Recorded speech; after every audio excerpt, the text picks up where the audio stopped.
Hey, welcome back to Fade the Mahoney. It's been a while.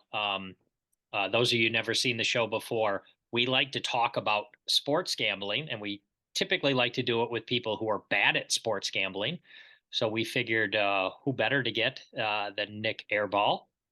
Nick, thanks for coming back on the show, buddy. Yeah, my pleasure. Anything for you guys. If you guys check in the archives, I think this is your third or fourth visit to the show, Nick. We appreciate you always making the time for us. Uh, Before we get going, I'm told on YouTube you're supposed to ask people to like and subscribe. It helps for the channel. So if you guys would do that, that would be great. Few questions. We're just going to ask Nick some questions, and he'll answer them as he sees fit. But first of all, we're going to start with sports gambling. You ready, Nick? Yes. Final four tomorrow. First game. I think it's the first game. San Diego State favored by 3 over Florida Atlantic. What do you got? I'll take San Diego. Big? Yeah, I like San Diego. My friends are from there. I'd probably fire the house on San Diego. Okay. Next game, UConn 5.5 over Miami. I'll take UConn, and I'll tell you why. Please. Because when I was watching March Madness growing up, there was Kemba Walker, and I remember he was a bad motherfucker at UConn. So I'll take UConn. That's some spectacular analysis there. All right. Can we talk a little poker? Of course. What's going on with you? Nothing, just very quiet, no news, nothing interesting, just playing quietly. That's it. All right. I have it on good authority. You have your big matches starting Saturday morning, Saturday afternoon. That's correct? Yep, Saturday, 2 p.m. at Resorts World. Anyone who wants to watch is welcome to come to the poker room, and it's going to be on.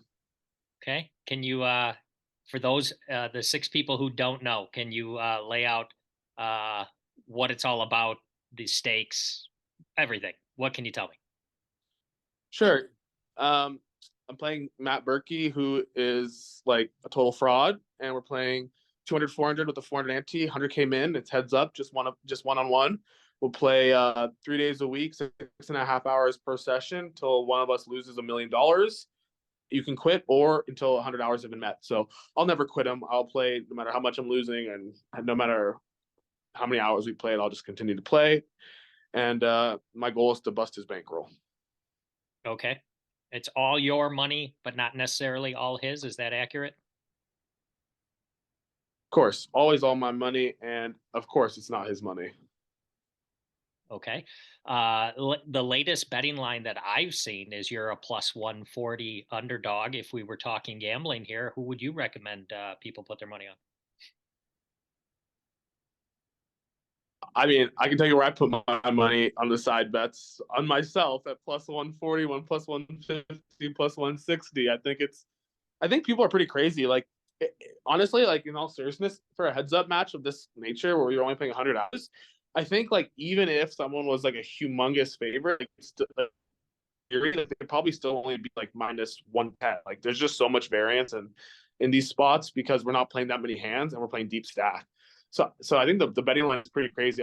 I would say that anyone who was more than like plus 120, like that would be the value, So like if it was the other way around, I would also think Berkey was the value at plus 120, just because variance is a factor. That being said, like I think he's probably just going to tilt it off and like just give me the money. So I feel like, we'll see what happens.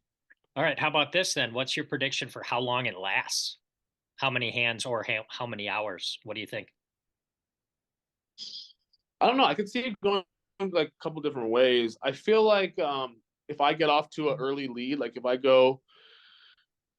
up like 100K on day one, like I think it might not last more than like 20, 30 hours. I might just get him to $1 million quickly. And if like the first few days he's winning or it's close or whatever, like I think we'll go the full 100 hours because like I'll just have to go in a grind it out mode and just, do whatever it takes to win. So I kind of see it that way. Okay.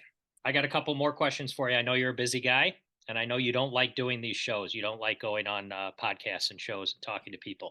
So, first question: all of us, we've watched you, I guess, evolve over the past year or two, or however long it's been, and you've seemed to steadily climb. Can you tell us how how the evolution happened, how you've gotten so comfortable playing higher and higher? Yeah, I guess just get comfortable, and like I always have had like an incredibly high risk tolerance and just like very little fear when it comes to these kind of like things. And so as I've gotten more comfortable at like the next stake up, like my play style just naturally adapts itself to that stake. So yeah, maybe the first time I played like 500,000, I was nervous or whatever and played tighter, but now it's just like I've gotten used to it. And I'm gaming, so it's just like I don't know. I guess it's just like I'm just lucky that I'm used to it and comfortable and willing to swing. All right. For people who aren't familiar with the show, I love to put shirts up in some way to connect with whoever the guest is. You like this shirt, I imagine, right, Nick? Yeah, it's accurate. Today I ran it for 100K with 8.5 off, so you know All right. it works.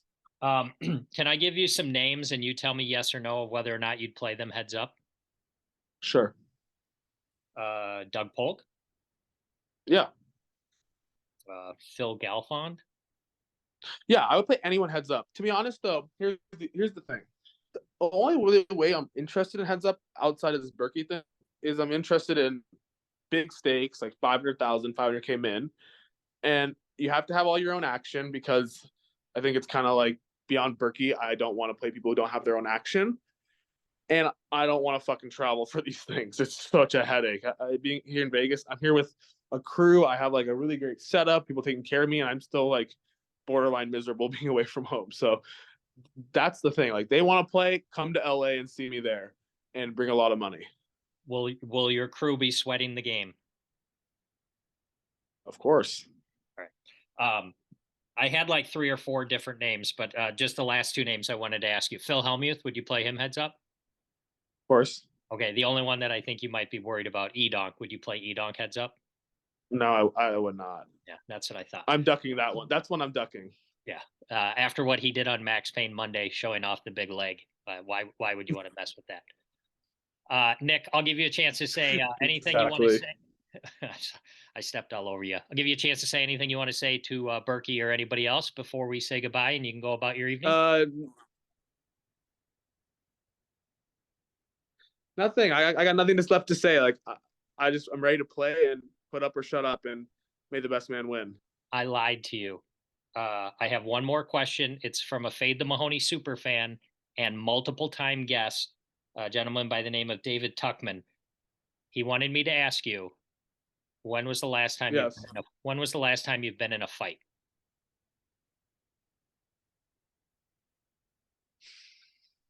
Probably high school. Like Okay. a fist fight, like probably high school. How'd it turn out? I did okay. All right. I'm a big boy. Nick, super appreciative of you joining us. Go have a good night in Vegas and good luck with the contest starting tomorrow. And as we always say at the end of these shows, good gambling, everybody. Thanks, buddy. Thanks, Nick.